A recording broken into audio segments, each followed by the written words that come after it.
సమస్త మహిమ ఘనత ప్రభావములు జీవముగల దేవునికే చెల్లునుగాక. మన ప్రభువును రక్షకును జీవాధిపతి అయిన యేసుక్రీస్తు నామంలో ఈ యొక్క ప్రకటన గ్రంథ వర్తమానాలు వీక్షిస్తున్న మీ అందరికి కూడా శుభాభివందనాలు తెలియజేస్తూ ఉన్నాను.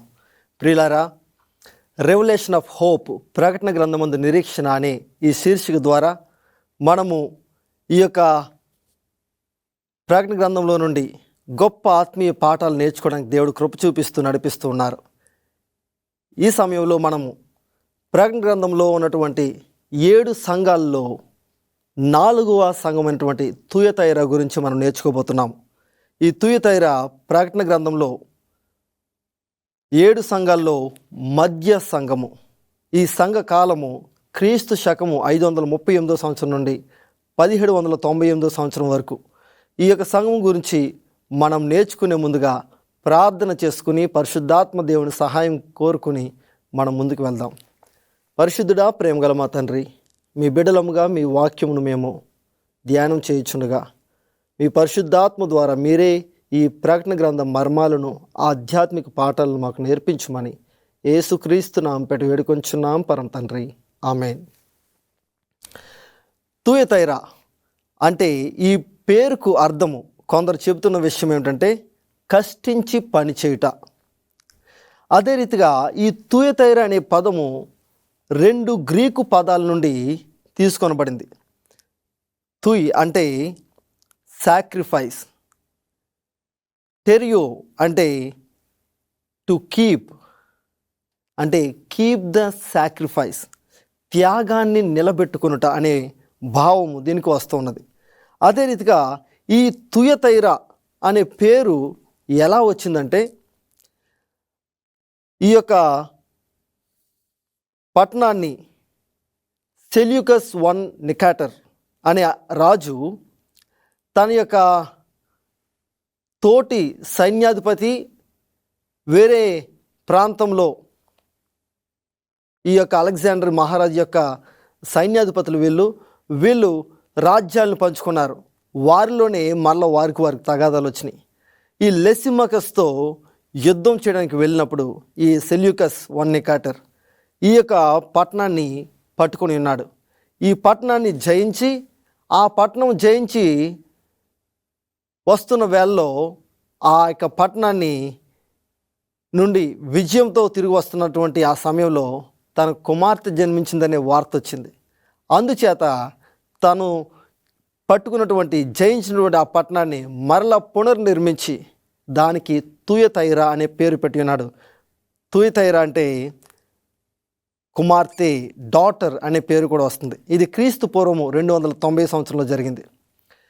ఈ సెల్యూకస్ నికాటర్ 290 సంవత్సరం క్రీస్తు పూర్వం 290 సంవత్సరంలో ఈ యొక్క పట్టణాన్ని పునర్నిర్మించి దీనికి తుయతైర అని పేరు పెట్టి ఉన్నాడు. ఇది చాలా ప్రాముఖ్యమైనటువంటి పట్టణం. అయితే ఈ పట్టణంలో ఉన్నటువంటి దేవుని సంఘముతో దేవుడు ఈ రీతిగా మాట్లాడుతూ ఉన్నారు. ప్రకటన గ్రంథము 2:18 రెవల్యూషన్ చాప్టర్ 2:18 తుయతైరలో ఉన్న సంఘపు దూతకు ఇలాగు రాయుము, అగ్నిజ్వాల వంటి కన్నులను అపరంజిని పోలిన పాదములను గల దేవుని కుమారుడు చెప్పు సంగతులు ఏమనగానే మాటను మనం చూస్తున్నాం. యేసుక్రీస్తు ప్రభువారి యొక్క దర్శనమును యోహాను చూస్తున్నప్పుడు యేసుక్రీస్తు ప్రభువారు ప్రధాన యాజకుడిగా దీపస్తంభముల మధ్య సంచరిస్తున్నట్లుగా మనం చూస్తూ ఉన్నాం. అంటే దాని భావం ఏంటంటే యేసుక్రీస్తు ప్రభువారు మన సంఘముల మధ్య సంచరిస్తూ ఉన్నారు. ఆయన యొక్క సంరక్షణను ఇది తెలియజేస్తున్నది. అదే రీతిగా పునరుత్థానుడైన ప్రభు సంఘముల మధ్య సంచరిస్తుండగా ప్రతి సంఘానికి నేను మీకు తోడుగా ఉన్నానని భరోసిస్తున్నారు. ఆయన మన దగ్గరకు వచ్చినప్పుడు మనలో ఉన్నటువంటి మంచిని ఆయన అభినందిస్తూ, మనలో ఉన్నటువంటి ఆ యొక్క లోపాలని ఆయన సరిచేస్తూ మనలను ఆయన రాజ్యం కొరకు సిద్ధపరుస్తూ ఉన్నారు. ఇక్కడ అగ్నిజ్వాల వంటి కన్నులు దేనికి సూచనగా ఉన్నాయంటే యేసుక్రీస్తు ప్రభువారు ప్రతి సంఘమును ఆయన వాక్యం నుండి తొలగిపోతున్నట్లయితే వారిని సరిచేసి శుద్ధి చేయగల శక్తిని సూచిస్తూ ఉన్నది. కాబట్టి యేసుక్రీస్తు ప్రభువారు ఆయన మనలను సరిచేసి శుద్ధి చేసి ఆయన వాక్యానుసారంగా నడిపించే ప్రేమగల ప్రభు. ఈ యొక్క తుయతైర పట్టణము ఆనాటి కాలంలో చాలా ప్రాముఖ్యత కలిగినటువంటి పట్టణం.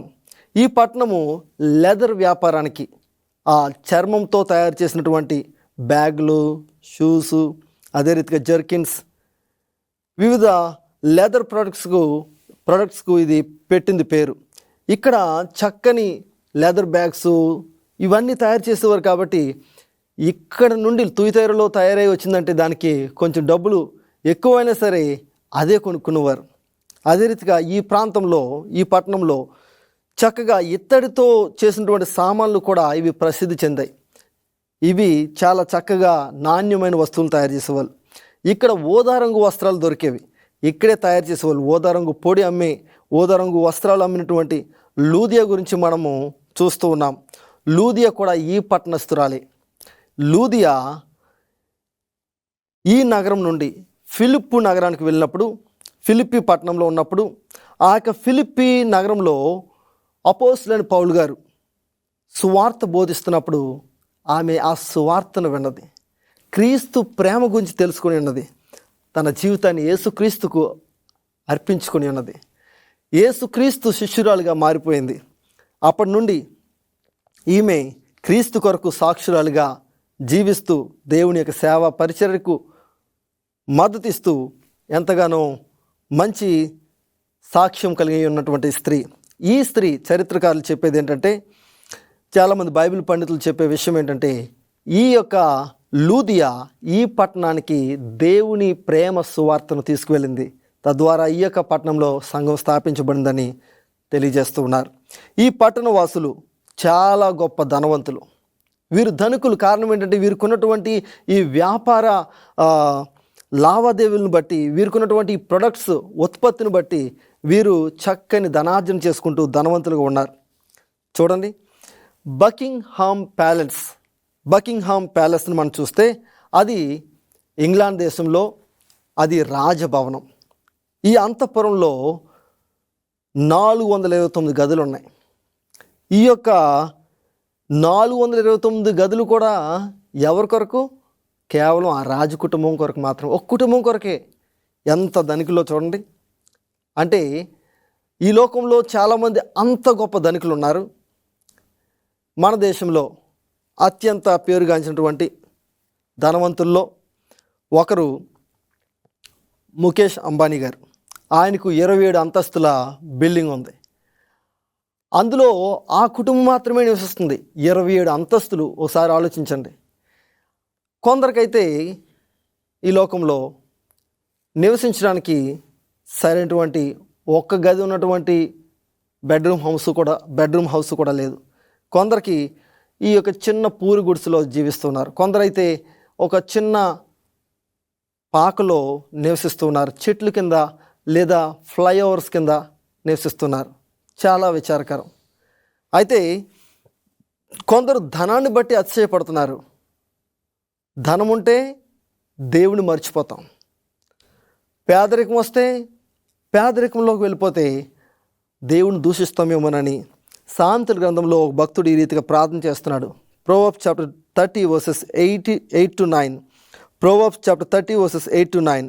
సామెతలు 30వ అధ్యాయము 8 నుండి 9 వరకు మనం చూసినట్లయితే, వ్యర్థమైన వాటిని అబద్ధములను నాకు దూరముగా ఉంచుము, పేదరికమునైనను ఐశ్వర్యమునైనను నాకు దయచేయకుము, తగినంత ఆహారం నాకు అనుగ్రహింపుము, ఎక్కువైన ఎడల నేను కడుపు నిండిన వాడనై నిన్ను విసర్జించి యెహోవా ఎవడని అందునేమో, లేక బేదనై దొంగిలి నా దేవుని నామం దూషింతునేమో అని ఈ భక్తుడు ప్రార్థన చేస్తున్నాడు. ప్రభువా, నన్ను ఐశ్వర్యవంతునిగా చేయొద్దు, అలాగని పేదవానిగా నన్ను చేయొద్దు, నాకు కావలసినటువంటి ఆహారం వస్త్రం అనుగ్రహించాలి ప్రభువా. నివసించడానికి ఒక నీడ, తినడానికి ఆహారము, ధరించడానికి వస్త్రం ఉంటే చాలు ప్రభువా అని ప్రార్థిస్తున్నాడు. నన్ను పేదవానిగా చేయొద్దు, అలాగని ధనవంతుడిగా కూడా చేయొద్దు అని ప్రార్థిస్తున్నాడు. నిజమే ప్రియులారా, మనము ఎల్లప్పుడూ కూడా ఈ రీతిగా మనము దేవుని యొక్క ప్రేమలో, దేవుని యొక్క బిడ్డలంగా పరలోక ప్రార్థనలో కూడా మనం చెప్తాం, మా అనుదిన ఆహారం నేడు మాకు దయచేయండి అని. మనకు అది చాలు. మనము దేనికోసం ఈ లోక సంబంధమైన ధన భోగ భాగ్యాల కొరకు ఆశించవలసిన పని లేదు.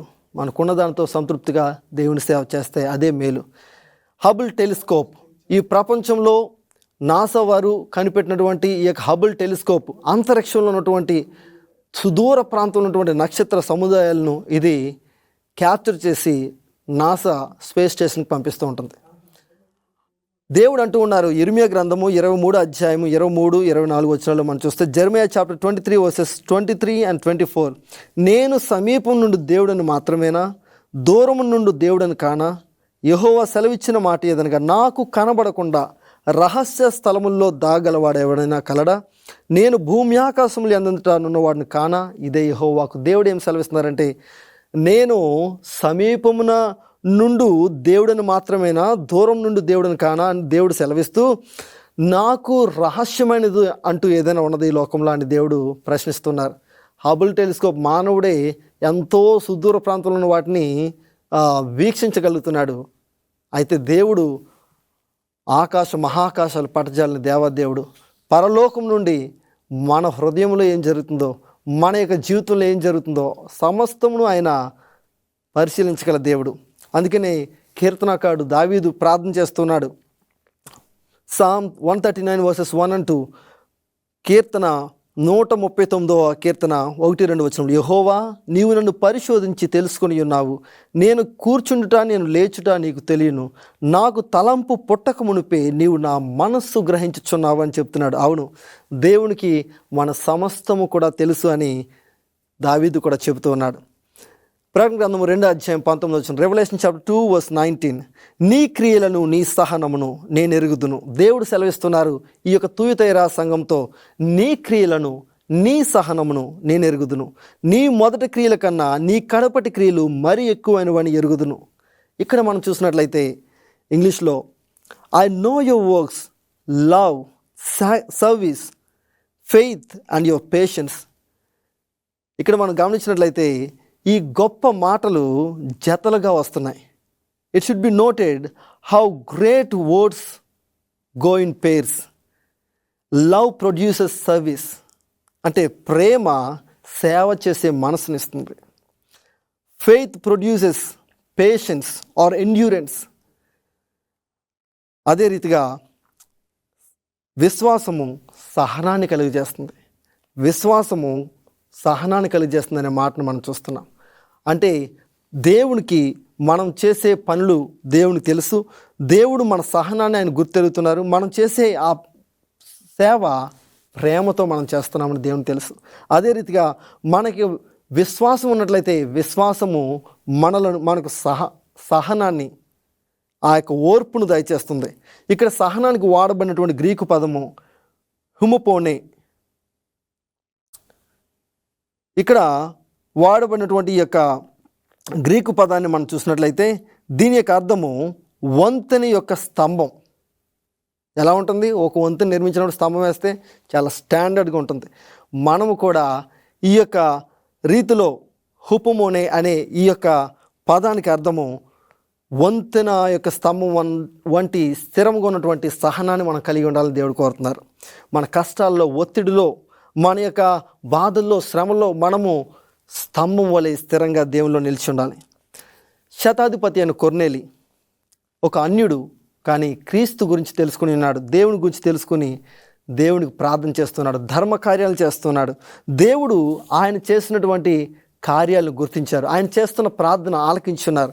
అందుచేత దేవుడు అక్కడికి పేతురు భక్తుడిని పంపించి సువార్త, ఇంకా వారి కుటుంబానికి రక్షణ భాగ్యాన్ని, సువార్తను ప్రకటించున్నారు.